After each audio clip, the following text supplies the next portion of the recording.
नमस्कार सुप्रभात समस्त को मीनाक्षी रेसिपी को आपण मानक स्वागत। आज आम बनवा को जीवा सजना छुई और आलूर बेसर भजा जोटा कि ओडिशा रे समस्त को बहुत भल लगी थाए। पखाल भात यहाँ बहुत ही टेस्टी लगे। तो चलतु आज आम बनवा आपण गोटे थर बने कमेंट बॉक्स रे आपण फीलिंग शेयर करंतु केमती लगे आपण को रेसिपीटी।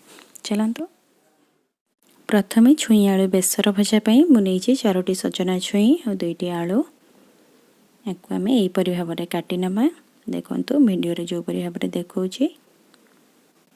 छुईर साइज बेसी बड़ करेंगे जी आपको खावा सुविधा हे सेमती छोट छोट पीस करेंगे। और यार साइड रो यहीपरि भाव में चोपा भल भाव में क्लीन करने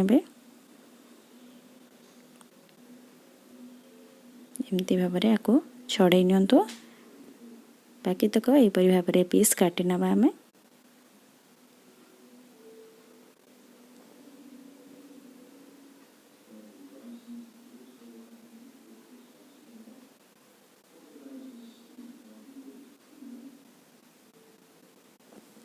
एबे हमर सब छुई गुड़िक भल भाव में काटी मुझे पानी बुड़े रखीदे। एबे आम आलू को काटी नवा। आमर आगुरी यहीपरि भाव में ओडिशा रे जिते बड़े भी छुई आलू की बेसर किसी भी हुए आलू को यहीपरि भाव में लंबा लंबा कर काटती। तो से मुझे से भाव में काटी नहीं।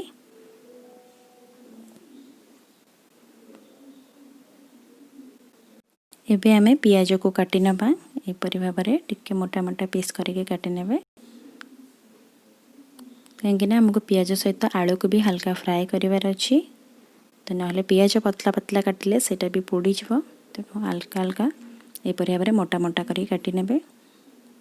बेसर मुझे नहीं जीरा 1 स्पून 2 स्पून सोरिष रसुण और किसी सुखिला लंका आपको आम ए मिक्सर ग्राइंड कर नवा।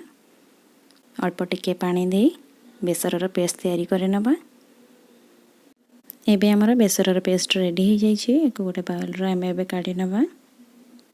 आ चाहे भी टिके रही आम ताको पछरे अल्प टिके पानी देके मिसई नवा। एबे मु लुण हल्दी और लंका गुंड नहीं बेसर आउ टिके फुटण।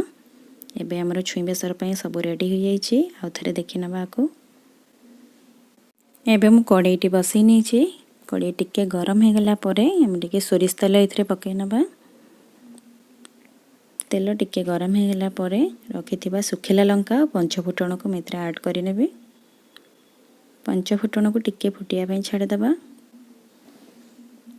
फुटण एबे भल भाव में फुटी आसी। आम रखिथिबा कटा पियाज को एबे इथरे ऐड करि नबा। पियाजर टिके कलर चेंज होला पर्यंत भाजिबा बेसी भी भाजिबानी कहिना हमको आलू सहित भाजिबार अछि। एबे पियाजर कलर चेंज हो जाइए। एबे आम रखिथिबा कटा आलू को इथरे पकई हल्का किछि समय पे याको भाजी नबा। आपण आ गोटे टाइप रो भी बेसर करि परिबे। एका बेले के बेसर देई छुई आलू को एथरे फुटई परिबे तापर पंचफुटण भी देई परिबे। मिठी दुईटी ट्रिक कहिछि आपण को जोटा भल लागिबो आपण सेटा यूज करिवे। एबे आलू को टिके सिझिया पे टिके कवर करके रखि नबा। एबे टिके आलू को चेक करि नबा। आलू को जस्ट टिके सिझिया पे दबा ताकि हमको बेसर बेले इजी हबो आलू सिझिया पे। एबे आलू रे भी टिके कलर चेंज हो जाइए। एबे आम रखिथिबा बेसर को एथरे पकई नबा। बेसर को बेसी भाजिबानी। तो आम जो ग्राइंडर रे बड़का पेस्ट रखिथिले ता सहित मुझे पानी टिके ऐड करी एथरे मु मिसईकी दे दीची। बेसर टिके फुटी आसला परे आम रखिथिबा लुण लंका गुंड और हळदी गुंड को पकई नबा।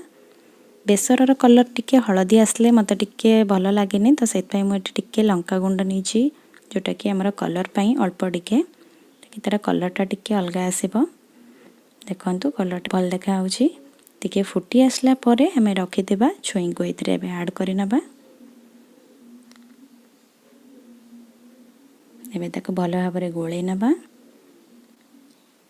एवं किछि समय पय याको स्लो फ्लेम रे टिके सिझिया पय कवर करि नबा।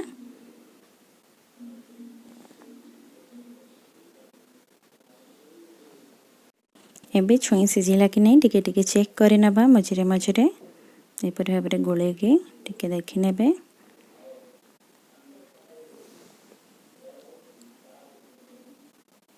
छुई एबे हमर सिझिनी हमको आउ टिके समय लागिबो। तो आउ थरे कवर करि नबा। एबे आउ थरे टिके ताको चेक करे नबा जेहेतु मु मसला भजा करी एथिरे मु बेसी पानी रखिनी आपन को जदि झोल पसंद तो आउ टिके पानी एथिरे ऐड करि परिबे। देखंतु छुई हमर भले भाबरे सिझी जाइछि याकु मु मसला भजा करी बोली याकु टिके खोल्ला रे एई परि भाबरे हमें किछि समय पई भाजी नबा भलरे तो सेते मु आकु कवर करूनी एई परि भाबरे रख छुई आलू बेसर भजा एबे हमर रेडी हो जाइछि। आपन गोटे थर बनै घरे खाई केमती लागला मते कमेंट बॉक्स रे कहंतु। चैनल को सब्सक्राइब करि नियंतु एवं रेसिपी शेयर करि नियंतु आपन फ्रेंड सर्कल मध्ये रे। वीडियो टू एंड पर्यंत देखथिबारे बहुत बहुत धन्यवाद। रहउछि।